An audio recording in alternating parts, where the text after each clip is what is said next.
meeting. Please just I know. take a break. I just, yeah, Thank maybe you. I just get my phone.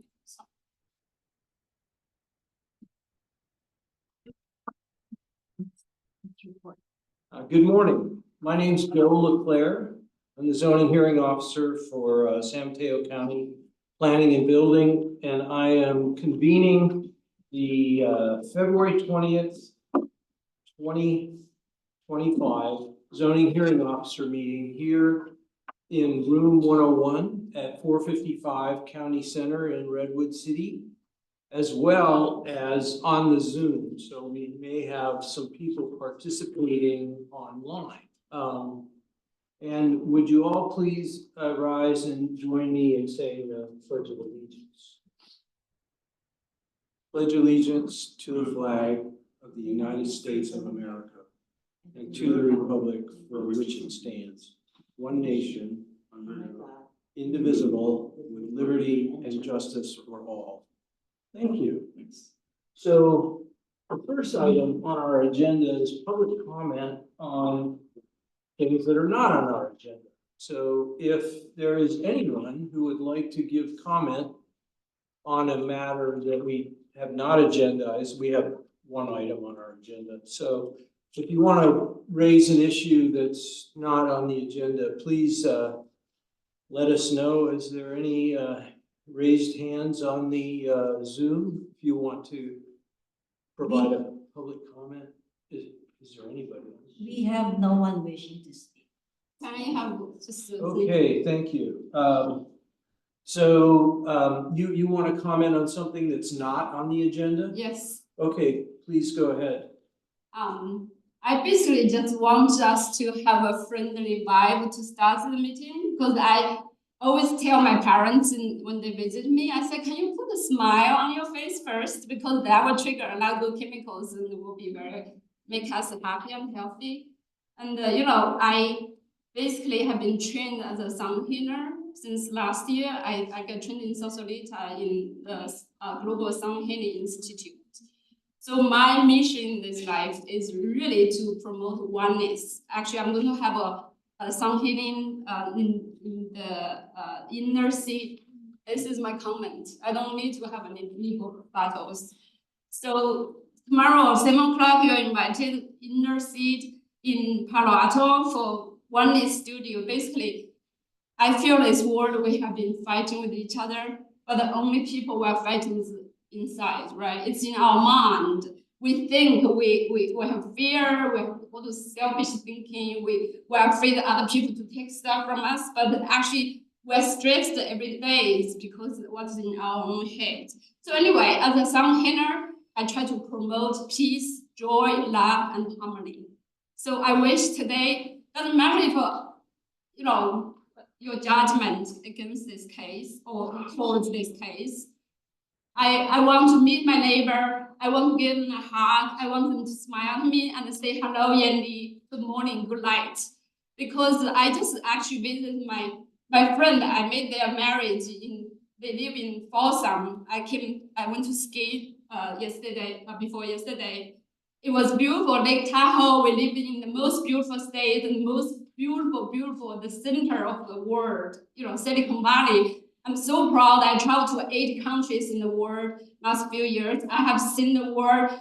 Like when you come back to the United States, you feel you want to kiss the ground of this land. It's a land of, Peter, can you stop? I want to save my marriage. I want to save my family. I want to save my neighborhood.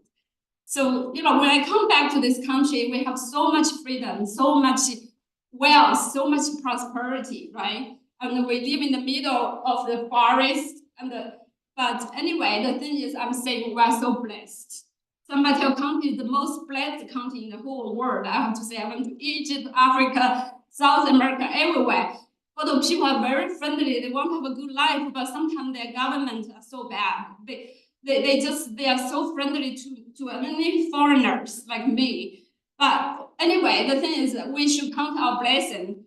But the thing is, when I purchased this house, because for our kids, right? Because my girls need to go to the Highland. So we finished the elementary school now. We don't have to live in Highland. But I remember how I chose Highland at the beginning. is because they have the best school, and also we have the, like community center, and the people labor celebrate our July 4th and our Halloween every year. We have community meeting every Thursday evening. That's when we choose this neighborhood. But unfortunately, when we choose the older generation of people in that, they think I'm Chinese or somebody they don't know. Basically, they feel so. Since today when I recorded the whole experience in this house, nobody has come to my house and they say, "Hey, neighbor, how are you? Let's just get together, have a tea, have some coffee, have a lunch together." So that's fine because the neighbor David, he already died at like age 98. He always worry about the fence, so he wants to defend every inch of that fence for his kids. But the reality is, after he died, his kids don't care anything about the house. They just sold the house to another Chinese guys. And anyway, the point is also 2 days ago, when I went to Lake Tahoe, I had the most beautiful snowboarding. It's so beautiful, this state. And then when I come back, I went to get some like dragon fruit from my friend. This friend, she's a Chinese lady who doesn't speak English, but I helped her to find a husband who is 5 years younger than her. But during pandemic, they're so afraid of the disease, so he basically died. He was diagnosed with cancer one day before he died. He was so afraid he died. And when I went to his house, beautiful 3-story house, and now nobody cares about the house. She just wants to sell the house as soon as possible so she can get rid of her memory of her hand because they love each other for 12 years. Okay, I stopped almost. Yes. So I'm saying, like, people really fight so much when they're alive. When they die, they leave their whole world to the other people to manage. So I just want us to put that in perspective. I don't care, the fence, if they invade between. Thanks for Yeah. sharing. Okay, good. Thank you. Yeah. So I got my point. You guys. Is there anybody else who would like to make public comment? Is there anybody that's joined the meeting on the Zoom or? We have nobody. Okay, good. We'll move on Oh, to. right now. Oh, wait. Oh, Oh, there's oh. panelists. All right. We didn't start yet. No. Good. Okay, so does anybody among our panelists want to make a comment on a matter that is not on our agenda? We have one item on the agenda today. If so, please raise your hand. Otherwise, we have one. Okay, very good. Two now. We have two.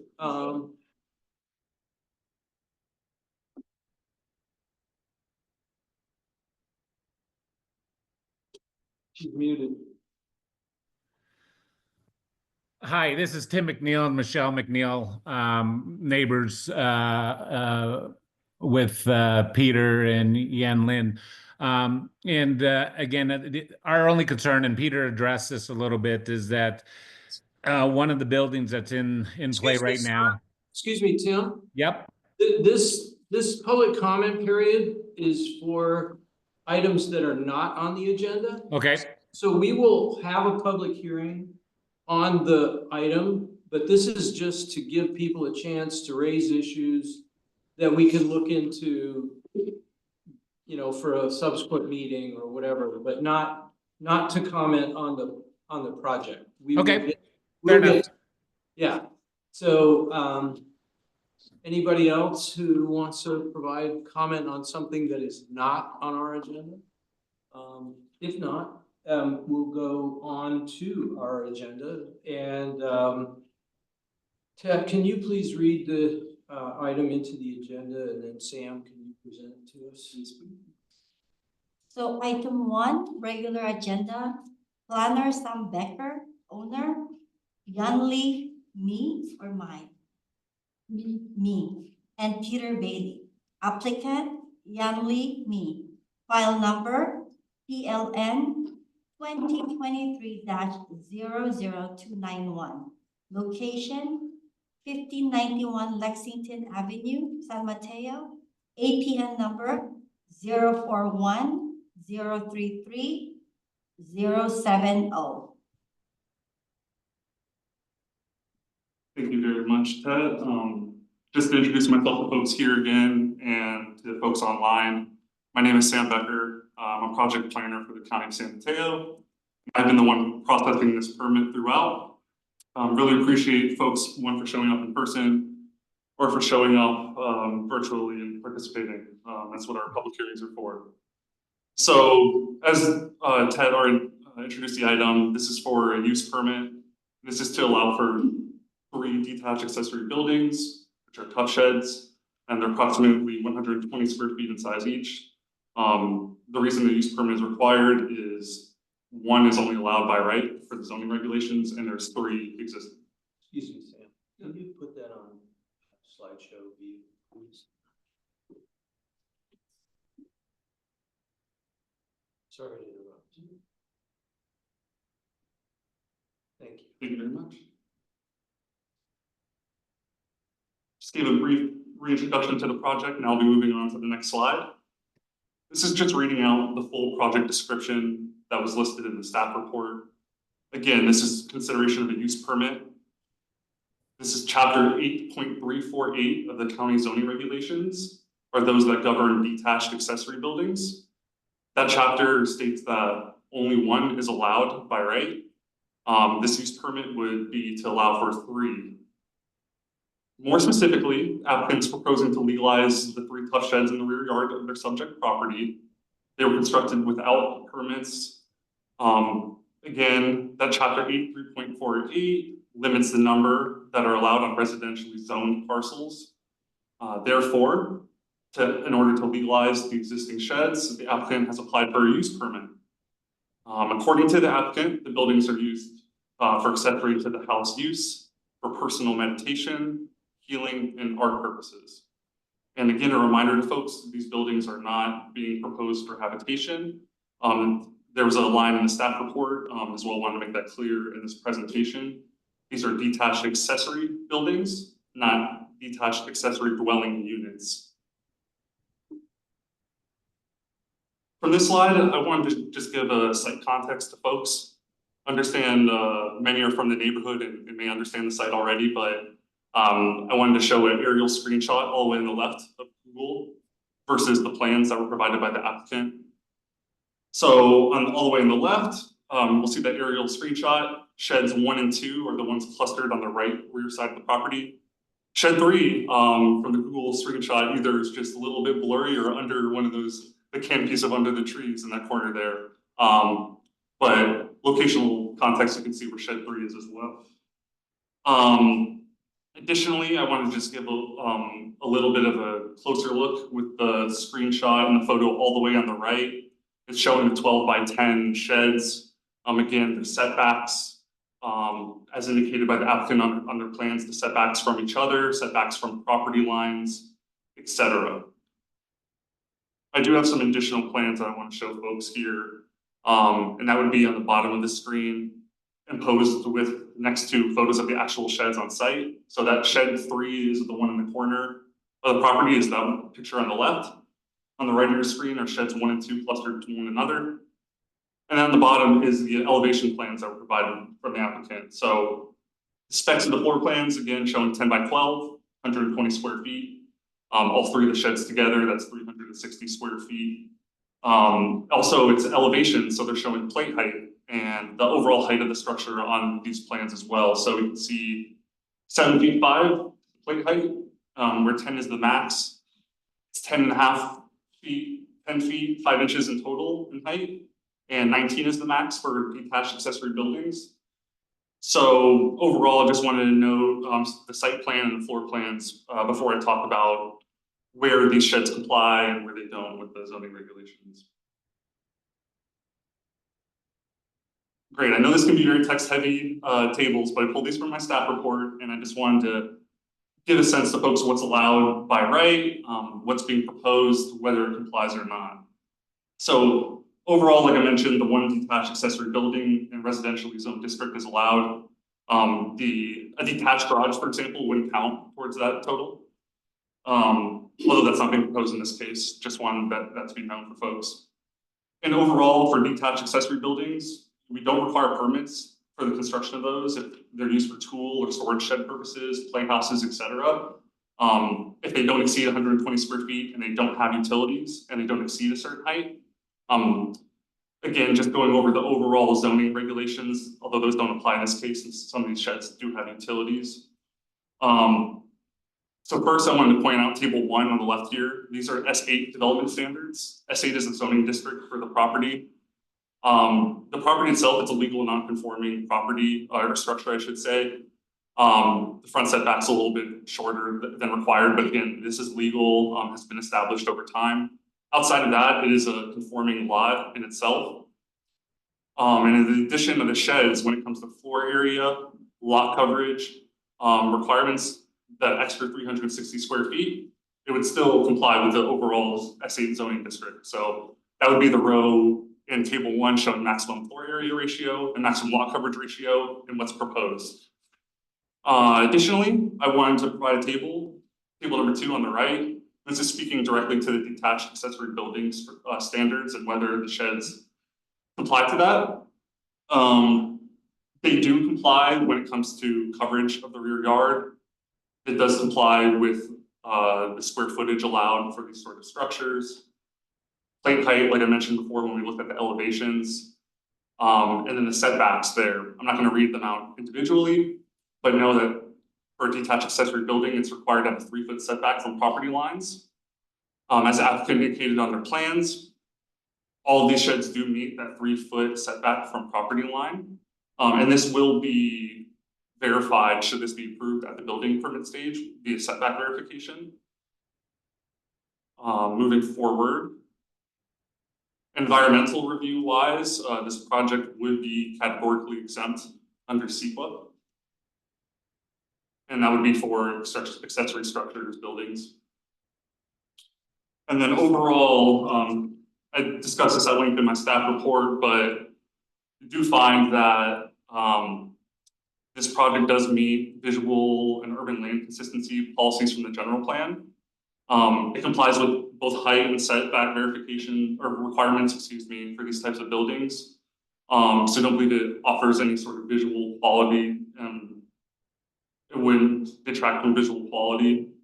Additionally, don't believe that this changes the use of a single family residence. These are accessory buildings, accessory to a single family home. Things like sheds, equipment rooms, outdoor laundry rooms. We see this all throughout the county.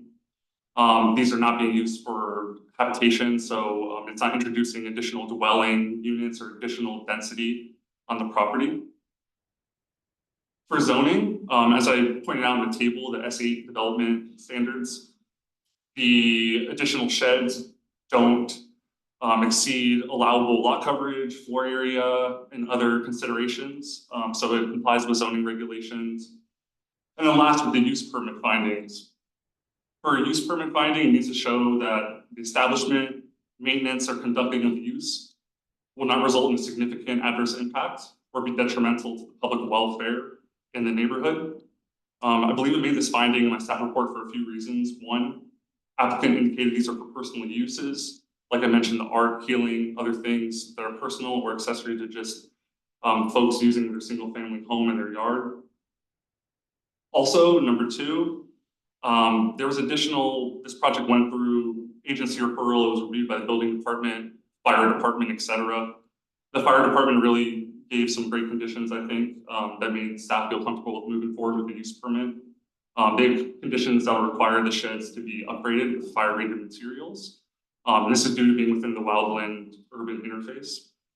And additionally, there's another condition in the staff report for setback verification at the building stage.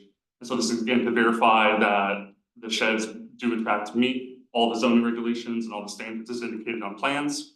If there were to be any inconsistencies with the setbacks, they would have to be moved to meet what's on plan, or we'd have to come back to hearing. So the setback verification is another condition that made staff feel comfortable moving forward. With a lot being said, I did want to read the recommendation here for the record that staff recommends that the zoning hearing officer approves a use permit, PLN 2023-00291. And that's after making the required findings and adopting the conditions of approval in attachment A of the staff report. Again, I'm here to answer any questions I can on the planning side of things, and applicants are here in person if there's any additional clarity needed there. That will conclude my presentation. Thank you, Joe. Thank you, Cam. So I don't have any questions. I felt like the staff report was clear and understand the project. So what I'd like to do now is open the public hearing. And I want to note that we've received 2 comments in writing prior to the meeting from Monica Thaw and Michelle and Tim McNeil. So we'll hear from the applicant in a minute, but right now what I'd like to do is open it up to members of the public. And are you a member of the public? Staff. Okay, then anybody on the Zoom who would like to offer public comment on this project proposal? We have one, and it's Monica Paul. Okay.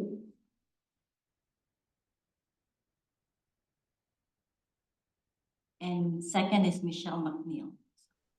I'm gonna. Sorry, I was on mute. This is Monica Thaw. Can everyone hear me? Yes, we can. Okay, all right. No, I believe my concern was addressed earlier in terms of the setbacks. I own 1599 Lexington, and I just wanted to confirm that I live adjacent to the lot where the 2 sheds are side by side. And I just wanted to confirm that at some point during the project, the setback from the side, from the property line between myself and Jan Lee and Peter is going to be verified at some point. Yes, that is a condition of approval in the staff recommendation. So it appears based on the drawings that we have that it meets the setbacks, and there's going to be setback verification performed. Thank you. That's my concern. I appreciate everyone's time. Thank you. Our next commenter. It is Michelle McNeil. Hello, this is Tim and Michelle. We're sharing a computer right now from that standpoint. Our only concern on this whole project is that the 3rd building, and I don't know when it was put up, is on a raised area. It has a window and it overlooks our property, our entire backyard. And I've spoken to Peter about this because during one of the last storms, the fence is blown over, and we're in the process, along with Peter and Colin, who are our neighbors that I border with, we're replacing the fence.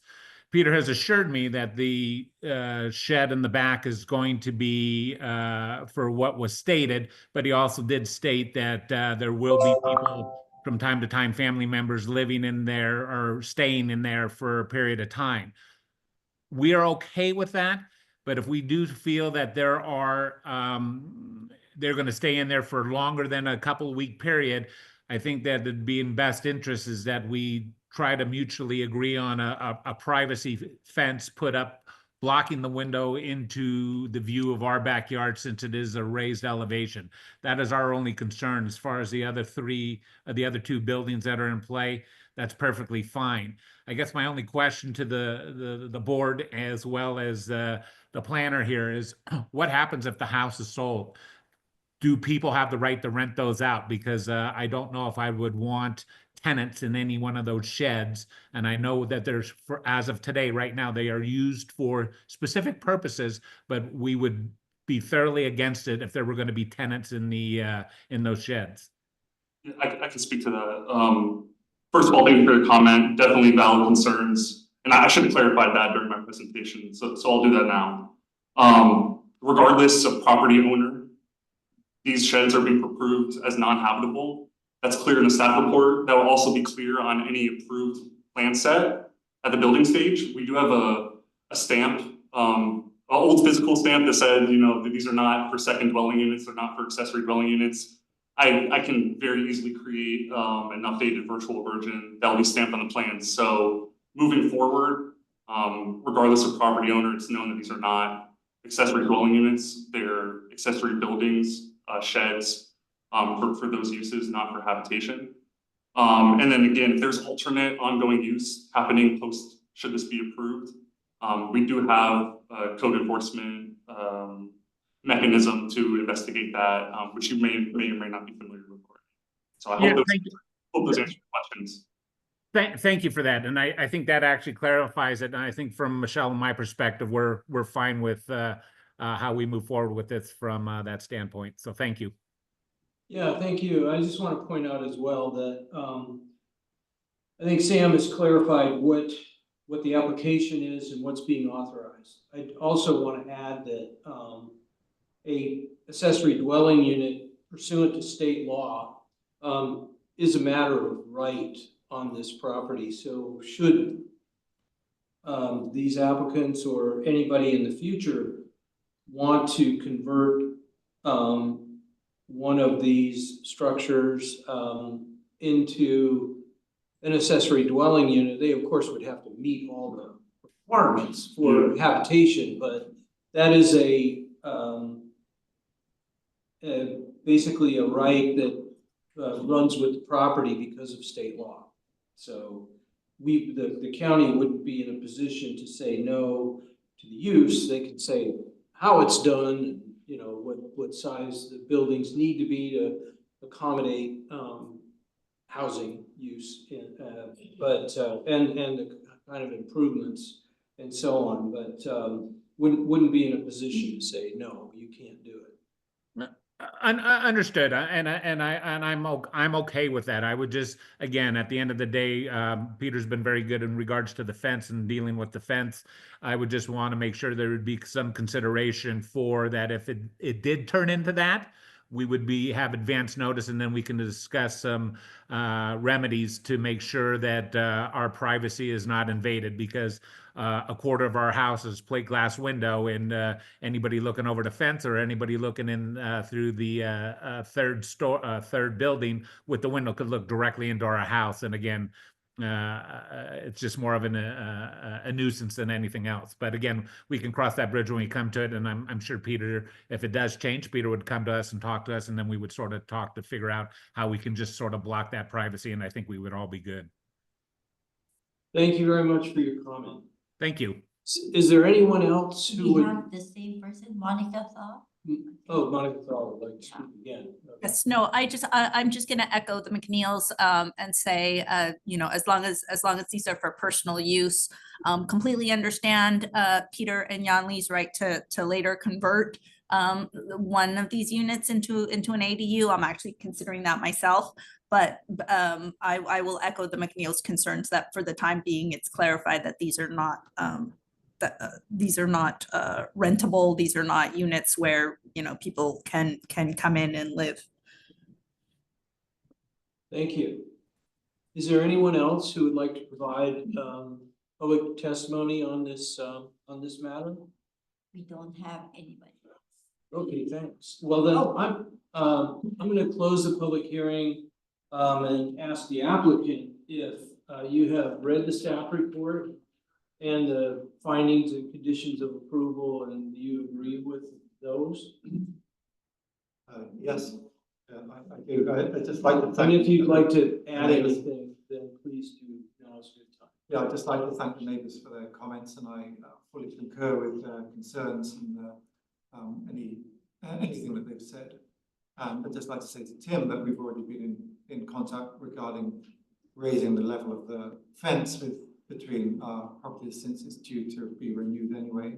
It seems like a good opportunity to do that. I'd just like to just clarify some of the kind of nitty-gritty of the way that we have to retrofit the three. Okay. Can we just not Okay. All right. interfere the process? Okay. Well, I can ask that later. For me, I'm a philosopher, so I don't really I'm a visionary. I don't go to very small details. For me, you know, I just want to remind us to remember the history of my living in this house, and David, when we moved in, he was really fighting for the fence, the border of the fence. But I remember before he died, we went to his house for Halloween. He was so kind, he was so friendly, he was so eager for us to go into his house. He so want to give us all his candies to us, because he knows when he dies, he wanted to be remembered. He was a good neighbor. I was like almost in tear. I was like, oh my gosh, David, I really want to love you. I want you to, I want to remember him when he was alive. I'm actually today, the first time I see, Michelle and Tim's face and the name, I know their name, Mateo. Actually, I live in 419 Mateo when I was in Memphis graduate school. I was like, it must meant to be. So I wish I can invite you guys to come to one of my sun healing events. Maybe we have tea together. I also invite the Sam. Also come to my house. I have a very beautiful garden. Really, I'm not kidding. It's like every time when I walk into my house, I walk into a garden in the night, full moon, I always say thank you to the universe. I'm so lucky. The moon, the sun, the infinity, Earth. We are actually going through the 7 planets aligning with Earth right now, and the 28th of February is actually the day we turn the whole cycle. Basically, this is the cycle of Earth, 26,000 years. Every 26,000 years, Earth will turn into basically we're entering a golden age. I thanks for them to bring our labor together. Today your presentation really impressed me. I was like, I didn't send you this beautiful graph, but somehow the graph looked more pretty in your presentation.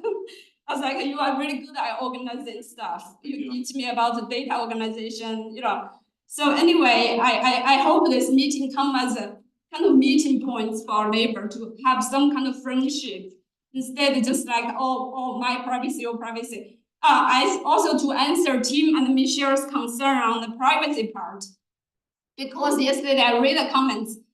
I went to my shed. That shed is usually as a laundry room because it was really messy. The fence was almost cracked and almost like burned down.